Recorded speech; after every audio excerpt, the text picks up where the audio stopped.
Bonjour à tous. Bonjour. Ça me fait plaisir d'être là parmi vous.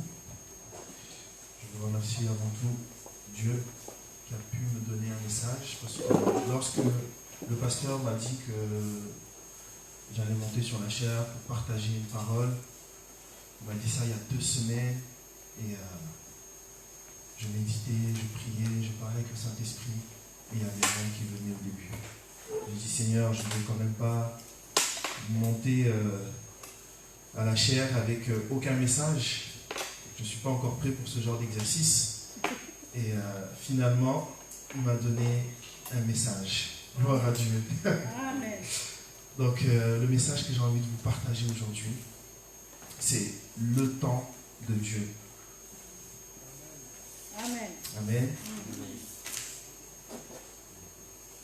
Je pourrais même dire les temps de Dieu.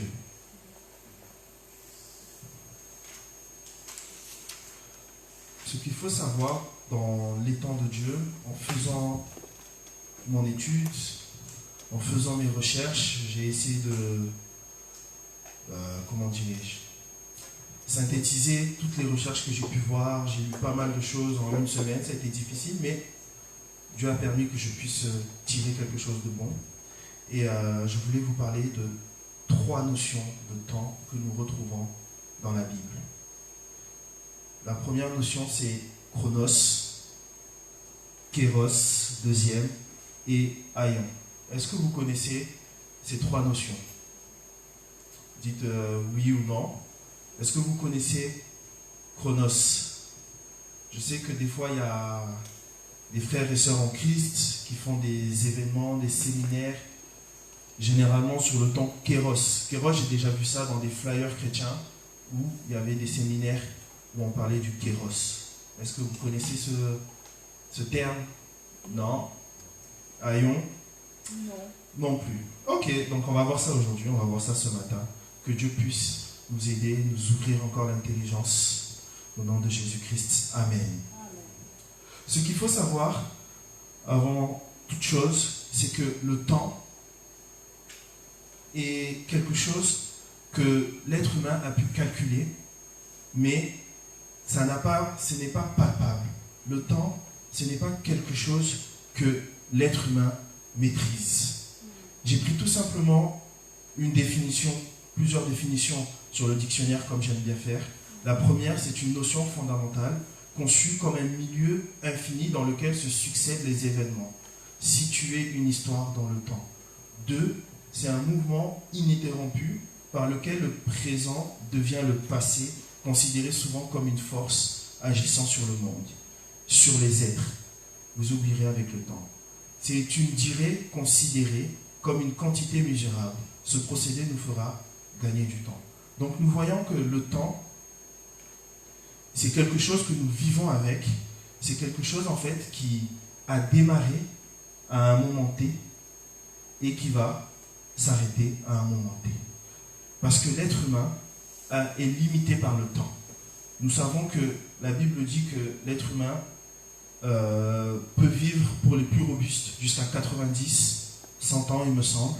Donc nous voyons que la part du temps pour l'être humain est quelque chose à ne pas négliger. Amen. Et pour commencer, je souhaiterais parler du chronos. Donc j'ai cherché dans la Bible, et dans la Bible nous voyons 53 versets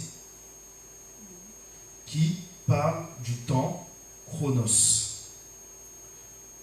J'ai cherché le mot chronos, c'est un mot grec, et selon les dictionnaires païens, dans la mythologie grecque, Chronos était le dieu représentant la personnification du temps, et notamment des 12 heures du jour ou de la nuit. Le temps Chronos, c'est celui que nous connaissons tous. C'est le temps physique. Il permet de segmenter le temps en passé, présent, futur, grâce aux unités de mesure telles que la seconde, la minute, l'heure. Ce temps est quantitatif et linéaire. Amen. Donc nous voyons que le mot chronos, que nous retrouvons 53 fois dans la Bible, pour les Grecs représentait un dieu. Mais nous savons que derrière ce dieu qui est Chronos, Satan, en fait, a pris et a encore usurpé Dieu. Parce que nous savons tous que le maître du temps, c'est notre Seigneur et Sauveur. Et nous voyons que le temps, donc Chronos qui a décliné maintenant dans notre jargon naturel en chronomètre, chronologie, tous les préfixes qui commencent par chrono sont là en fait pour calculer le temps.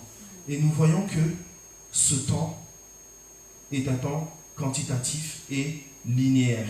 Pourquoi linéaire? Parce que c'est un temps qui a un commencement et qui a une fin. C'est comme un long fil. Je ne sais pas si vous vous rappelez, en tant qu'à l'école, je me rappelle à l'école primaire généralement, on nous apprend en fait l'histoire de la Terre, de l'humanité, avec une fresque, où on dit en l'an 0, il y avait les dinosaures, bon, je dis bien à l'école, il y avait les dinosaures, il y avait, j'ai oublié même, les hommes de Cro-Magnon, comment on les appelle déjà, les hommes préhistoriques?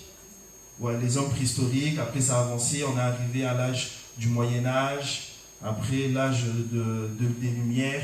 Et donc on voit que pour représenter le temps aux enfants, on utilise en fait une ligne continue. Et dans la Bible aussi, nous voyons que le temps est linéaire.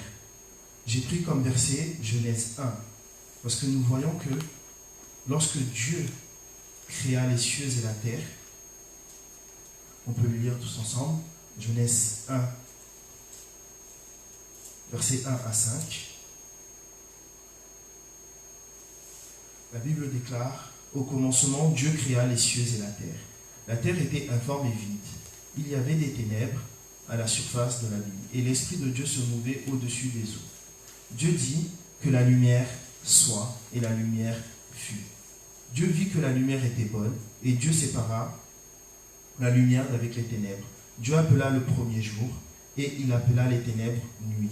Ainsi il eut un soir, et il eut un matin. Ce fut le premier jour. Donc nous voyons que celui qui a mis en place ce temps chronos, ce n'est pas cette divinité grecque, mais Dieu. Parce qu'il il a séparé la nuit et le jour. Et donc, il a dit, lorsque le soleil se lève, c'est le jour. Et lorsque le soleil se couche, c'est la nuit. L'homme, après, a calculé et a vu, avec l'intelligence de Dieu, qu'une journée, donc du matin au soir, durait 24 heures. Et dans ces 24 heures-là, l'homme a eu encore l'intelligence de se dire que une heure, c'est 60 minutes. Et une minute, c'est 60 secondes. Et pour ceux qui sont dans la physique, il y a encore en dessous des secondes. Mais bon, on ne va pas rentrer dans ça. Et donc, nous voyons que Dieu a fait démarrer le temps, a créé la terre et a créé le temps. Nous allons aller dans Matthieu 24, 36. Et nous voyons que dans ce temps, dans cette continuité, il y a un départ et il y a une fin.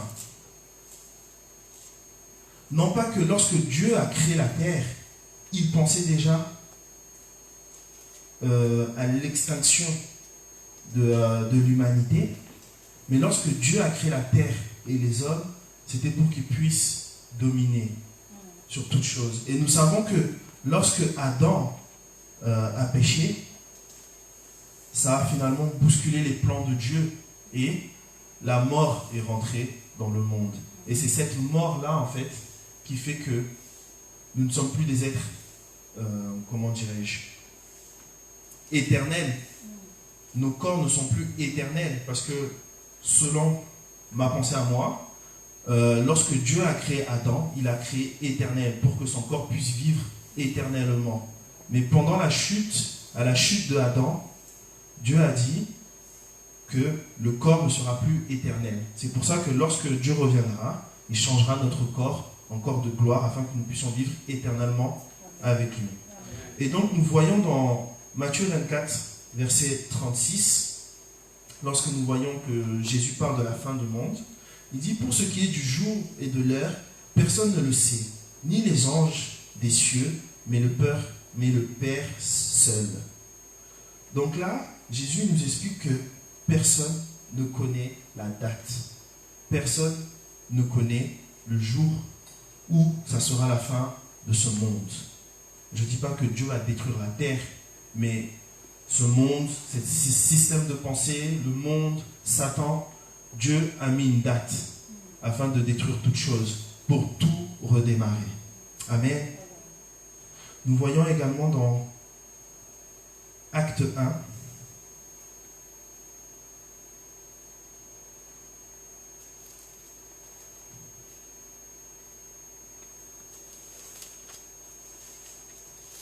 verset 6, que Jésus nous parle encore de cette chose. Il nous dit, alors les apôtres réunis lui demandèrent, Seigneur, est-ce en ce temps que tu rétabliras le royaume d'Israël?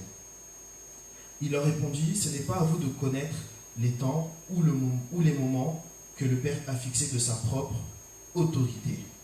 Et lorsque la Bible parle de temps ici, parle du temps chronos, c'est-à-dire du temps qui défile. Personne ne sait à quel moment Dieu va venir. Donc, dans la continuité du temps de la vie, c'est-à-dire après nous, ou peut-être pendant que nous serons encore vivants, ou peut-être nos futurs enfants, à un moment donné, Dieu va revenir. Donc c'est dans la chronologie des choses. Donc le temps, nous voyons que le temps est linéaire. Donc il avance. Jésus, la Bible dit que, enfin la Bible, il est mort il y a plus de 2000 ans. Donc là, nous sommes en 2020, nous voyons qu'entre la mort de Jésus et maintenant, le temps a avancé. Et le temps avance, jusqu'au jour où Dieu aura choisi de mettre fin à tout ça. Amen.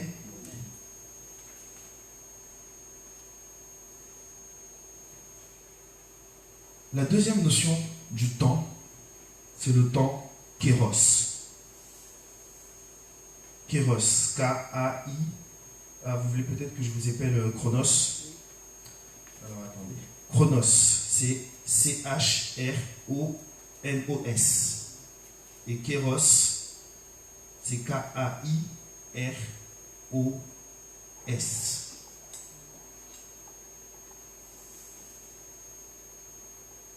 Le temps kéros, donc le mot kéros, nous le retrouvons 81 fois.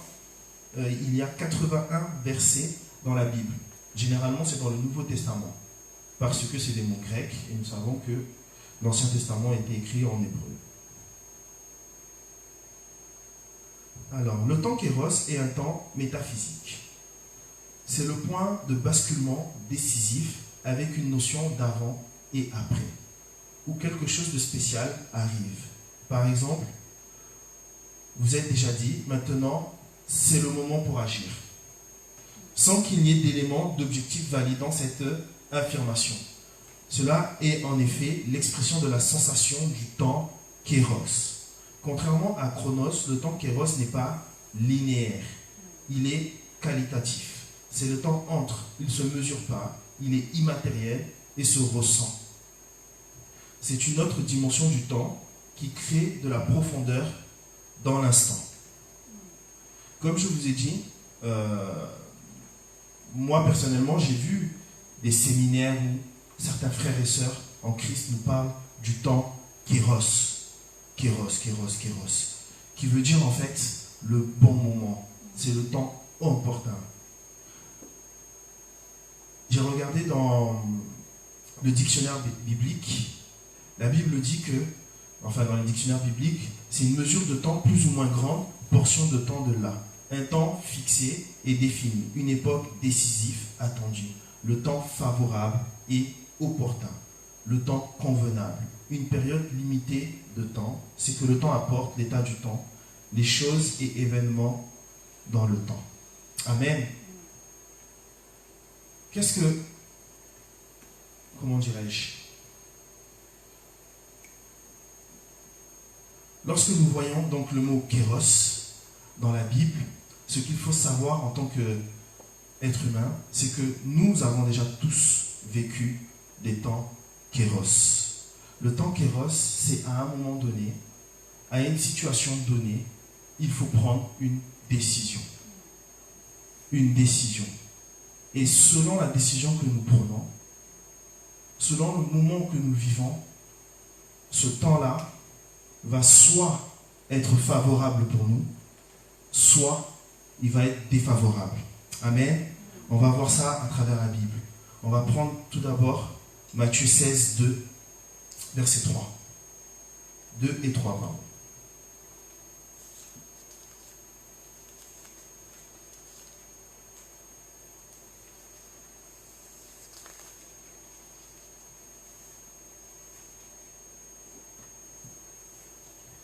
La Bible dit en Matthieu 16, 2 et 3.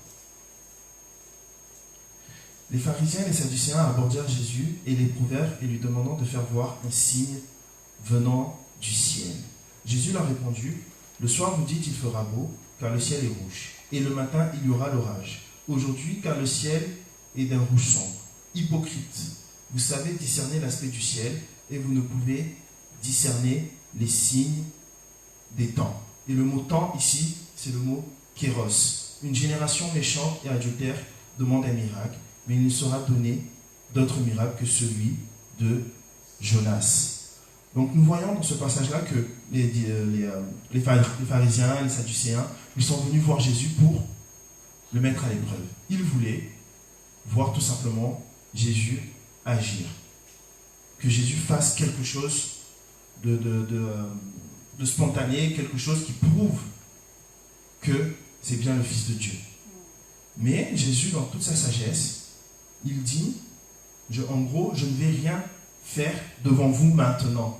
Pourquoi? Parce que vous ne savez pas discerner le temps. Vous ne savez pas discerner le temps de Dieu. Parce que nous voyons que Dieu, que Jésus nous parle du temps, des signes du temps humain, je dirais naturel, et les signes du temps spirituel. Il dit, lorsque vous voyez dans le ciel des nuages, vous le savez que le temps de la pluie va arriver. Mais il dit, mais lorsque vous voyez, entre guillemets, il dit, lorsque vous me voyez, vous ne savez pas discerner le temps en sachant que je suis le Fils de Dieu. Donc nous voyons que le temps kéros peut nous filer entre les doigts. Est-ce que vous comprenez ce que j'essaie de vous dire? Si vous voulez, je peux bisser.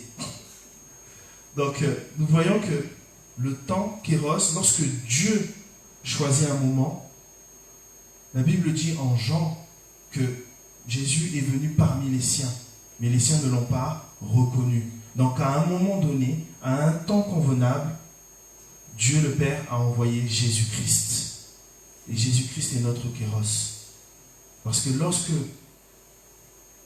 nous naissons, nous vivons, nous sommes dans notre temps chronos, je dirais, dans notre temps linéaire, c'est-à-dire du début de notre vie à la fin de notre vie, à un moment donné, nous avons accepté le Seigneur Jésus-Christ. Et à ce moment-là, nous sommes rentrés dans le kéros de Dieu, dans le temps favorable, dans le temps opportun de Dieu. Amen. Nous voyons que ce n'est pas le seul kéros que nous pouvons avoir. J'ai pris l'exemple de Joseph, et on va l'étudier un peu plus tard, vers la fin. En Genèse 39, un exemple.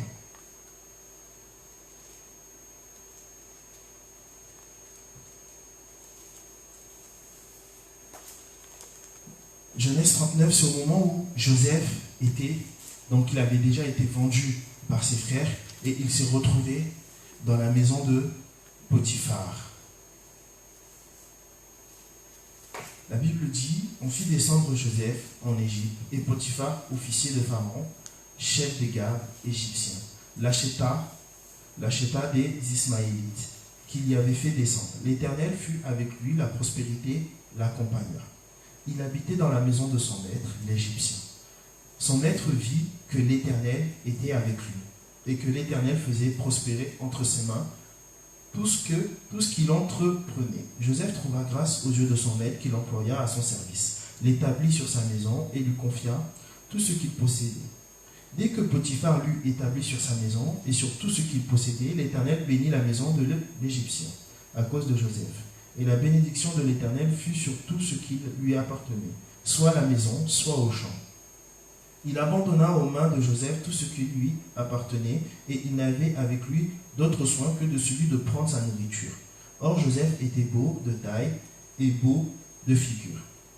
Donc là, on voit que Joseph, donc il a été vendu, et que pendant un certain temps, il est allé dans la maison de Potiphar en tant que simple esclave, et finalement il a monté les échelons pour arriver en intendant de maison. Donc le seul en fait qui pouvait le diriger, c'était Potiphar lui-même. Sinon c'était Joseph, le deuxième homme, si je puis dire, de la maison. Et après, donc verset 7, après ces choses, il arriva que la femme de son maître porta les yeux sur Joseph et dit, couche avec moi. Il refusa et il dit à la femme de son maître, voici mon maître ne prend avec moi connaissance de rien dans la maison. Et il a remis entre mes mains tout ce qui lui appartient. Il n'est pas plus grand que moi dans cette maison et il ne m'a rien interdit excepté toi, parce que tu es sa femme. Comment ferais-je un aussi grand mal et pécherais-je contre Dieu? Quoiqu'elle parlât tous les jours à Joseph, il refusa de coucher auprès d'elle, d'être avec elle. Donc là, nous voyons que dans l'histoire de Joseph, dans son chronos, dans son quotidien, qu'à un moment donné, la femme de Potiphar a commencé à le draguer, je dirais. A commencé à le draguer. Et donc, nous voyons que dans son quotidien, donc dans son temps chronos, il y a eu un événement qui est le kéros. Et à ce moment-là, Joseph doit prendre une décision. C'était son temps. Et comme on a dit, ce n'est pas un temps qu'on peut définir. C'est un temps de qualité. Comme on a dit, ce n'est pas un temps linéaire. Mais il arrive à des moments précieux. Et on voit que Joseph n'a pas choisi d'aller avec la femme de Potiphar. Mais il a préféré rester droit devant Dieu et devant Potiphar. Et nous voyons que ce temps kéros n'a pas duré une journée. Parce que lorsque nous lisons au verset 10, la Bible dit que quoiqu'elle parlât tous les jours à Joseph, il refusa de coucher auprès d'elle et d'être avec elle. Donc nous voyons que dans son quotidien, à un moment donné, la femme de Potiphar a commencé à essayer de le séduire. Mais entre ce moment où elle essayait de le séduire et le moment où il a refusé finalement ses avances au point qu'il s'enfuit, nous voyons que ce moment-là, en fait, c'est un moment kéros, qui a duré un certain temps. Et comme je vous ai dit, dans la définition, c'est un moment, c'est un temps qui peut être... alors attendez que je reprenne les mots, s'il vous plaît.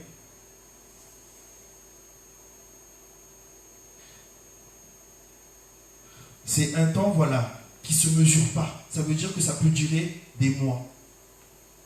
Peut-être que Joseph et la femme de Potiphar, ils étaient dans cette situation pendant des mois. Peut-être une semaine, peut-être une année.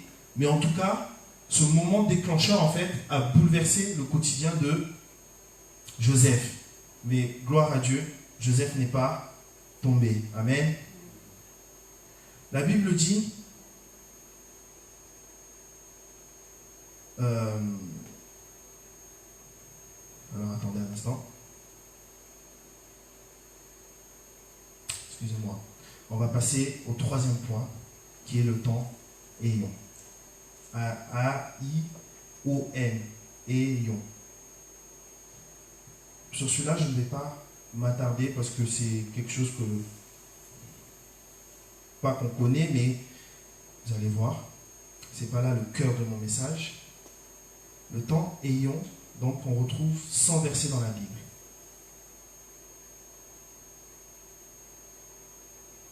Aion, donc ça s'écrit A-I-O-N.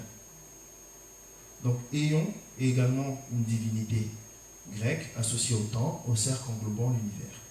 Selon les croyances grecques, ce temps est peu connu. C'est le temps des cycles, comme les saisons, la respiration, le sommeil. Il n'y a pas de borne et peut également signifier la destinée, l'âge, la génération ou l'éternité.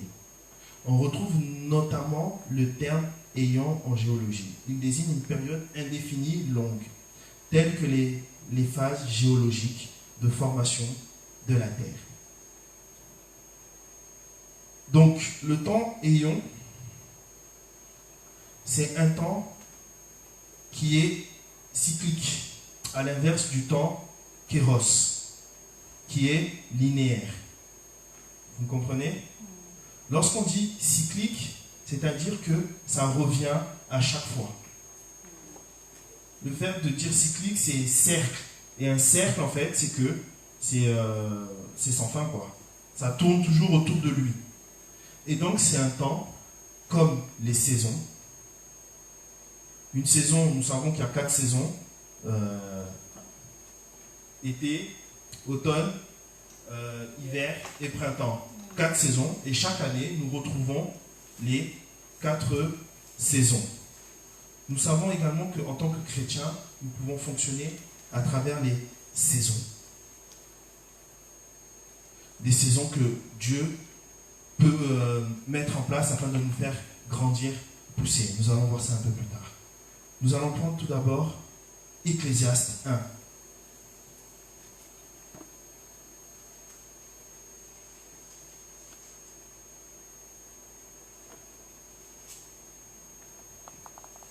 La Bible dit en Ecclésiaste, chapitre 1, verset 5 à 9. On va prendre le 4. Une génération s'en va, une autre vient, et la terre subsiste toujours. Le soleil se lève, le soleil se couche. Il soupire après le lieu d'où il se lève de nouveau. Le vent se dirige vers le midi, tourne vers le nord, puis il tourne encore et reprend le même circuit. Tous les fleuves vont à la mer, et la mer n'est point remplie. Il continue à aller vers le lieu où il se dirige. Toutes choses sont en travail au-delà de ce qu'on peut dire. L'œil ne se rassasie pas de voir, et l'oreille ne se lasse pas d'entendre. Ce qui a été, ce qui sera, ce qui s'est fait, ce qui se fera, il n'y a rien de nouveau sous le soleil. Si une chose dont on dise, vois ceci, ce nouveau. Cette chose existait déjà dans les siècles qui nous ont précédés. On ne se souvient pas de ce qui est ancien, et ce qui arrivera dans la suite ne laissera pas de souvenir chez ceux qui vivront plus tard. Donc là, nous voyons que Salomon, dans sa sagesse, nous explique le concept finalement du temps ayant. C'est un temps cyclique qui revient. Une génération passe, une génération naît, une génération passe. Les conflits d'avant sont les mêmes conflits que maintenant. Il y a des guerres. Il y avait des guerres avant pour agrandir son pays, son territoire. Il y a des guerres encore aujourd'hui pour agrandir et pour dominer les gens. Il y avait des guerres pour l'argent, il y a des guerres pour l'argent encore de nos jours. Donc nous voyons que nous vivons finalement dans un temps cyclique. Les choses reviennent. Même si nous pouvons oublier, la plupart du temps, les choses reviennent. Voilà pourquoi la parole de Dieu, peu importe les générations, peu importe les nouvelles technologies que nous puissions avoir, la parole de Dieu, elle est toujours vivante. Parce qu'elle nous parle en fait. Elle nous parle à nous à travers le cœur. Et peu importe ce que nous sommes en train de faire, qui nous sommes, cette parole peut nous changer. Amen. Et donc nous voyons que le temps Aion et Aion, c'est le temps des saisons.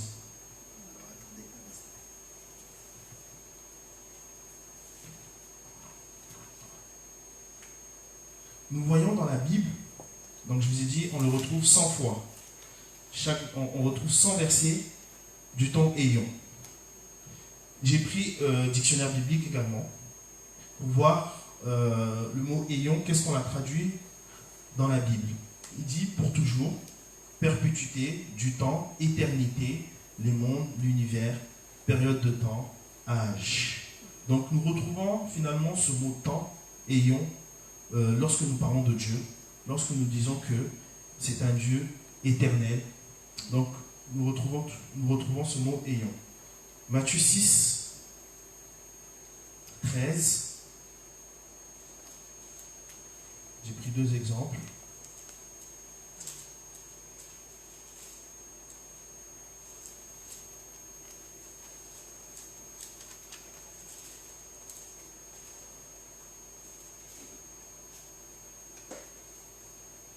La Bible dit en Matthieu 6, 13, « Ne nous induis pas en tentation, mais délivre-nous du mal, car c'est à toi qu'appartient dans tous les siècles le règne, la puissance et la gloire. Amen. » Et là, dans le mot « tous les siècles », c'est le temps ayons, donc un temps indéfini, éternel.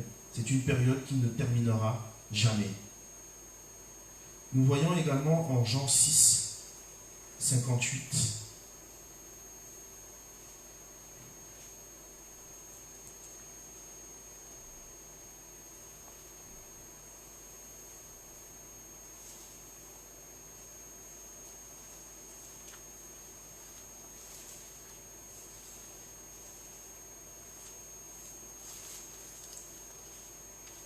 donc Jean 6, verset 58, la Bible dit « C'est ici le pain qui est descendu du ciel. Il n'en est pas comme de vos pères qui ont mangé la manne et qui sont morts. Celui qui mange ce pain vivra éternellement. » Et nous voyons que le mot éternellement, c'est encore le mot ayons. Donc lorsque nous acceptons le pain de Dieu, eh bien nous vivrons éternellement avec lui. Amen. Et donc, dans la vie d'un homme, il faut savoir discerner ces trois temps.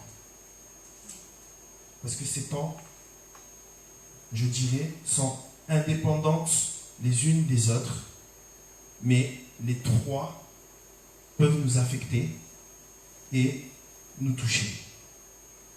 Et pour cela, on va prendre quelques exemples que j'ai pris de la vie des hommes de Dieu, afin qu'on puisse comprendre ces trois notions.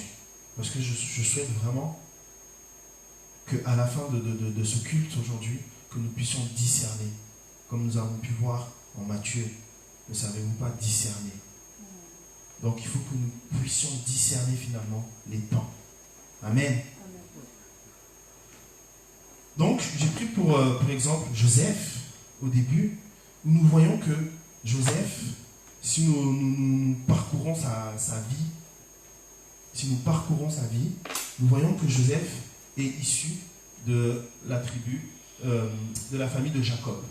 Il est le 13e, il me semble, dans le 11e. Il est le 11e fils. Donc il est né pour la mère qui était Rachel. Il est né, il a grandi, et à un moment donné, il a reçu son rêve.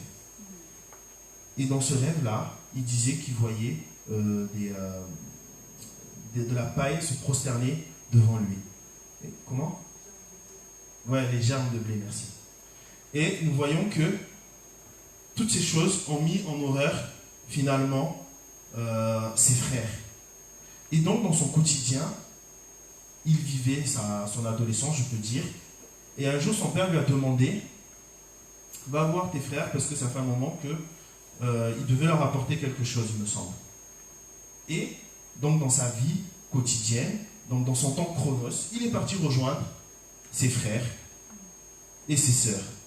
Et à un moment donné, quand il est arrivé, nous voyons que ses frères ont tendu un piège.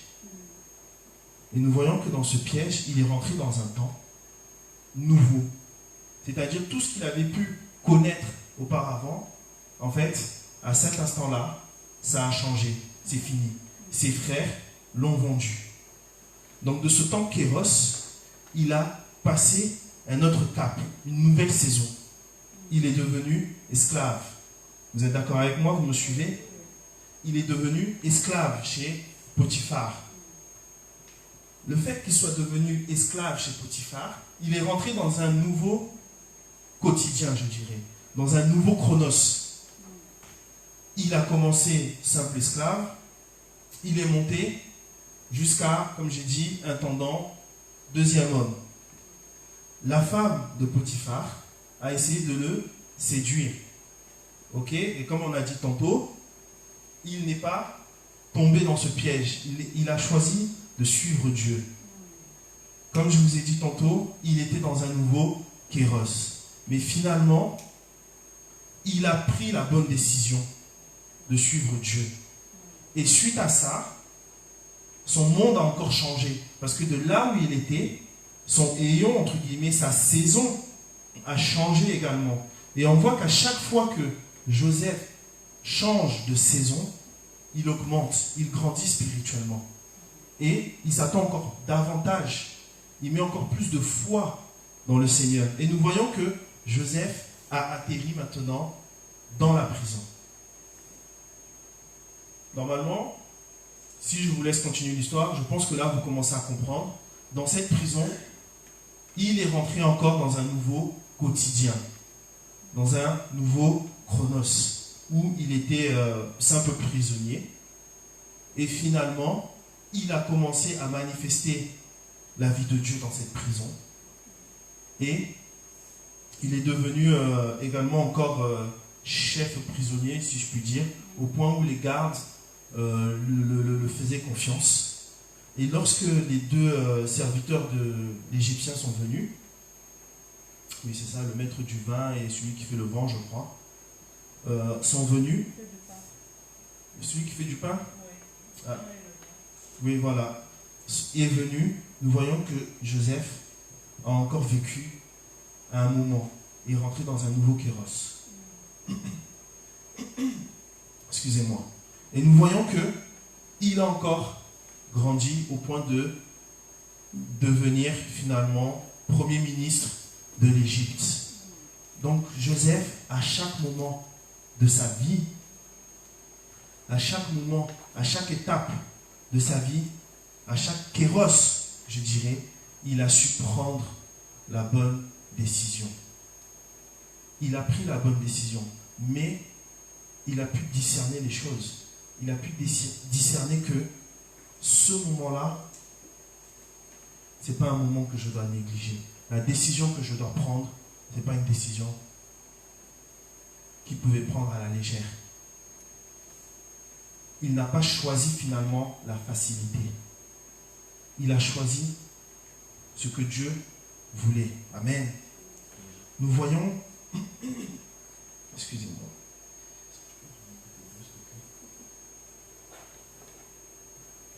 nous voyons également Abraham a su saisir son kéros également. Nous voyons dans Genèse 18, vous pouvez lire la vie d'Abraham.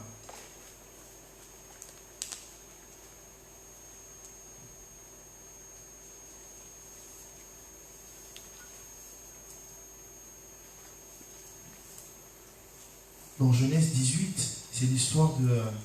Merci.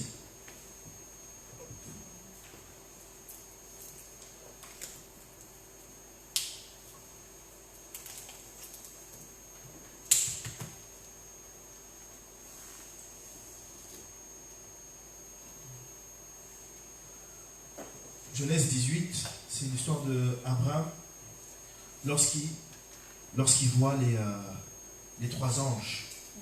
Il voit trois hommes passer et il ressent, comme on a dit tout à l'heure, il ressent, il pressent que ce moment-là, il ne faut pas qu'il le laisse filer. Donc, qu'est-ce qu'il a fait? Il a arrêté ces hommes, il leur a demandé de rester avec lui pour manger. Et nous voyons qu'à ce moment, et après avoir mangé, nous voyons que cette action-là a déclenché la bénédiction pour avoir l'enfant. Amen. Oui. Vous êtes avec moi? Vous voulez qu'on lise?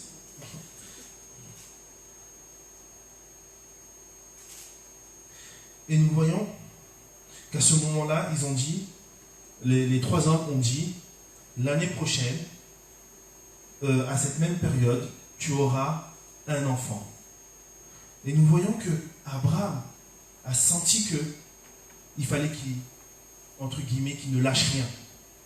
Que c'est à ce moment-là que tout allait se jouer. Que c'est à ce moment-là que il allait avoir quelque chose. Il a pu rentrer dans son kéros. Il a pu discerner que ces trois hommes-là, ils devaient faire quelque chose avec eux.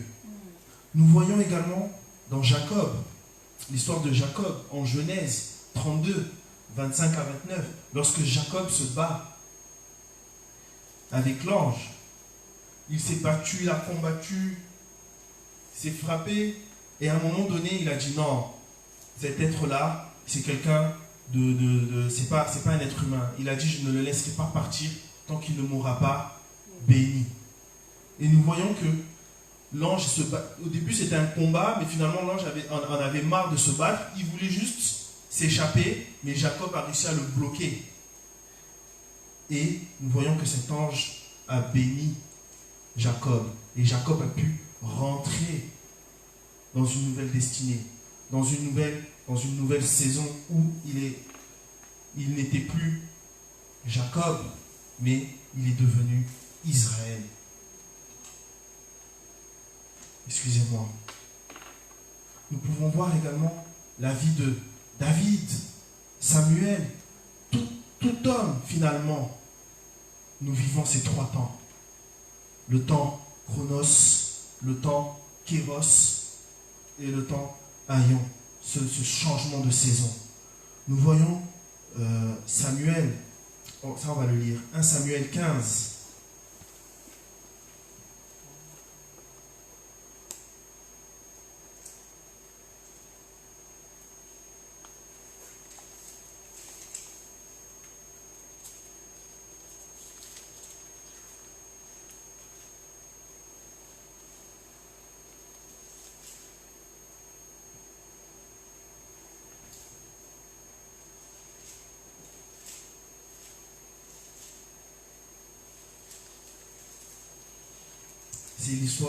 C'est le chapitre de la désobéissance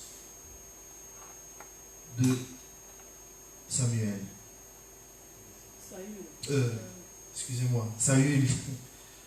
On peut lire au verset... alors attendez, moi j'ai mis 24. On peut lire même 17.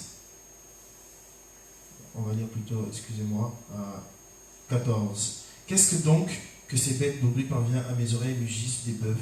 J'entends. Excusez-moi. On va lire plutôt à 10. L'Éternel adressa à Samuel et lui dit, je me réponds d'avoir établi Saül pour roi, car il se détourne de moi, il n'observe point mes paroles. Samuel fut irrité et cria à l'Éternel toute la nuit. Il se leva de bon matin pour aller au-devant de Saül. Et on vient lui dire, Saül est allé à Carmel. Et voici, il est érigé un monument. Puis il s'en retourne et passons plus loin. Il descendit à Kilgal. Samuel se rendit auprès de Saül, et Saül lui dit, sois béni de l'Éternel, j'ai observé la parole de l'Éternel. Samuel dit, qu'est-ce donc que ces bêlements de brebis qui parvient à mes oreilles et mugissent de bœuf que j'entends? Donc là, c'est le moment où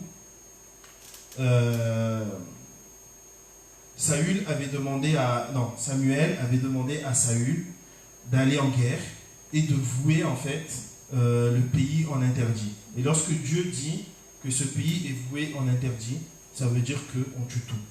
On laisse rien. Et finalement, Saül, à ce moment donné, après la guerre, les soldats sont venus en disant, qu'est-ce qu'on fait?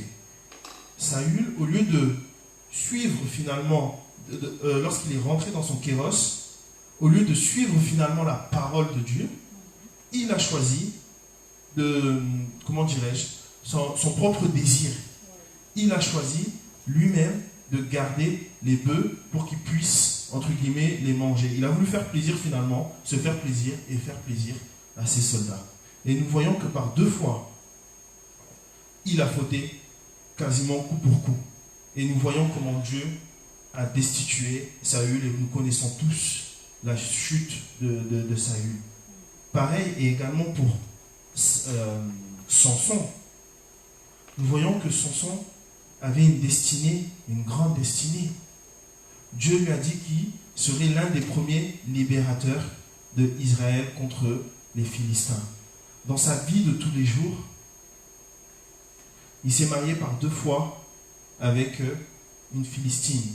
Et nous voyons que la deuxième femme qu'il a eue, tous les jours, elle lui demandait « Quelle est ta faiblesse? Quelle est ta faiblesse ?» Et je me suis toujours posé cette question. Ta femme, enfin sa femme, vient chaque jour, quelle est ta faiblesse? Oh, si tu m'attaches, je vais devenir faible. Et le lendemain, il se retrouve attaché. Il ne se disait pas que sa femme était peut-être un espion, ou peut-être il était tellement orgueilleux que finalement, il se disait que, espion ou pas espion, il arrivera toujours à s'en sortir. Jusqu'au jour où il lui a dit la vérité. À ce moment-là, toute sa vie a basculé. Et il est rentré dans un nouveau cycle où il a été esclave pendant un certain temps. On lui a crevé les yeux. Il a été esclave pendant un certain temps. Et le jour où les chefs des Philistins, les rois des Philistins sont venus faire la fête et ils ont voulu montrer Samson. Et c'est là que Samson s'est écrié à Dieu et a mis fin à ses jours. Et nous voyons que chacun des hommes, chacune de nos vies, nous passons tous par ces moments-là. Nous passons tous par ces temps-là. Des moments où Dieu nous demande de faire un choix. Des moments où, dans notre kéros, dans ce temps qui il peut durer un instant, il peut durer un an. Mais c'est à ce moment-là où nous devons choisir les bonnes choses. Que ce temps puisse être un temps opportun. Est-ce que vous comprenez? Nous voyons que dans la vie, lorsque nous prenons ce temps, ce moment important pour Dieu, nous basculons automatiquement de saison. C'est pareil pour la nouvelle naissance. Nous vivions autrefois comme le prince de ce monde. Nous vivions par les convoitises, notre chair, nos désirs. Mais à un moment important, à un temps convenable, celui choisi de Dieu, nous avons accepté de rentrer dans une nouvelle saison. Comme certaines personnes, je me rappelle, on nous racontait un témoignage des pasteurs qui avaient fait une convention, je ne sais plus où. Et lorsqu'elle était au moment de faire l'appel final, elle a dit, il y a une personne ici, si elle ne donne pas sa vie aujourd'hui, lorsqu'elle va quitter ce lieu, elle va mourir. Donc on voit que cette personne, Dieu lui a tendu la main. Dieu a mis en place le temps qu'il fallait pour qu'il prenne la bonne décision. Mais finalement, cette personne n'a pas choisi Dieu et elle est décédée. Donc nous voyons que le kéros peut être une bonne opportunité comme une mauvaise opportunité. Et c'est ça qui va définir finalement notre saison. Amen. La Bible dit en Psaume 1,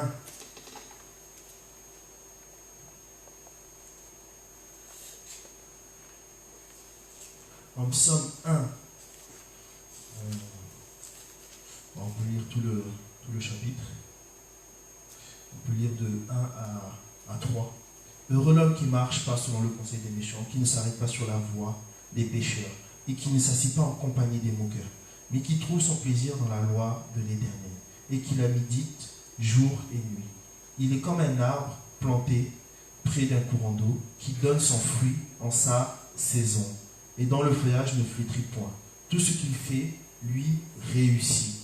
Donc, nous voyons que David, il me semble que c'est David qui l'a écrit, il dit que celui qui médite la parole jour et nuit, il est comme un arbre planté près d'un courant d'eau. Donc ça veut dire que cet arbre-là, en fait, finalement, il est toujours alimenté. Il est toujours alimenté. Et au moment donné, au meilleur moment, il donne son fruit. C'est-à-dire qu'à chaque fois que nous vivons une nouvelle saison, nous devons produire un nouveau fruit. Et nous voyons par exemple, et je reprends encore la vie de Joseph qui est le meilleur, à chaque période, à chaque moment de sa vie, il a pu donner un nouveau fruit. On a pu voir son humilité, on a pu voir sa loyauté, on a pu voir les fruits de l'esprit à chaque moment de sa vie, à chaque période. On a pu voir le pardon dans la vie de Joseph. Qu'en est-il de nous? Et on revient, et on va terminer là. En Matthieu 16, 2, on l'a déjà lu, mais on va le relire.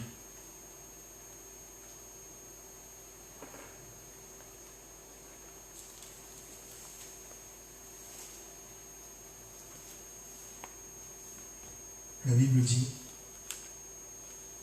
vous savez discerner l'aspect du ciel, et vous ne pouvez discerner les signes des temps.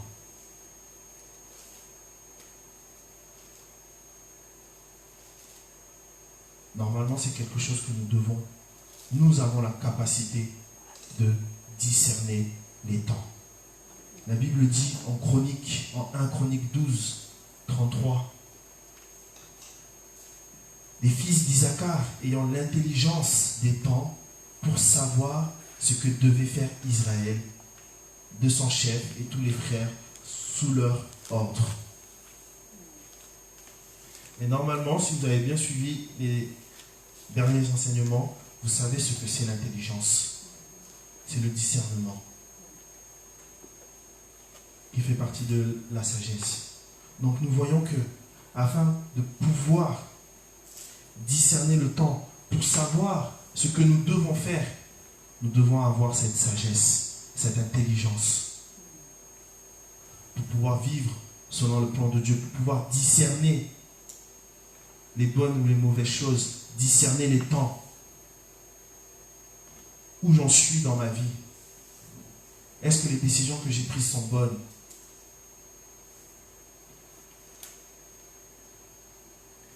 Ce que je fais, est-ce que ça plaît à Dieu?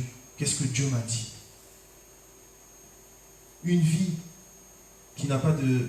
Une vie, entre guillemets, qui reste toujours dans le chronos, il doit y avoir un pépin. Ça veut dire que, finalement, à chaque moment important que Dieu nous donne, on ne se mouille pas. Parce que si nous voulons grandir, il faut que nous puissions sortir de notre zone de confort. Mais l'être humain n'aime pas le changement. Nous n'aimons pas les changements. C'est pour ça que certaines personnes vivent, grandissent dans une maison et pour rien au monde ils veulent déménager parce qu'ils n'aiment pas le changement. Mais la vie chrétienne est une vie de changement. La Bible dit, et c'est Jésus qui le dit, et j'aime énormément ce passage, il dit, le Saint-Esprit, il est comme un vent. On ne sait là où il vient et là où il va. Le Saint-Esprit, il fait ce qu'il veut. Si aujourd'hui, comme avec l'évangéliste Philippe, il était à un moment et sur un instant, il est parti rejoindre l'Éthiopien. Est-ce qu'il a dit, ah non Seigneur, je préférais rester à Jérusalem? Non. Il a fait ce que le Saint-Esprit lui a demandé de faire. Chrétiens, il faut que nous aimions le changement. Sans changement, nous ne pouvons pas grandir. Sans changement, nous ne pouvons pas changer de saison. Apprenons, et je vais m'arrêter là, apprenons à discerner le temps, les moments.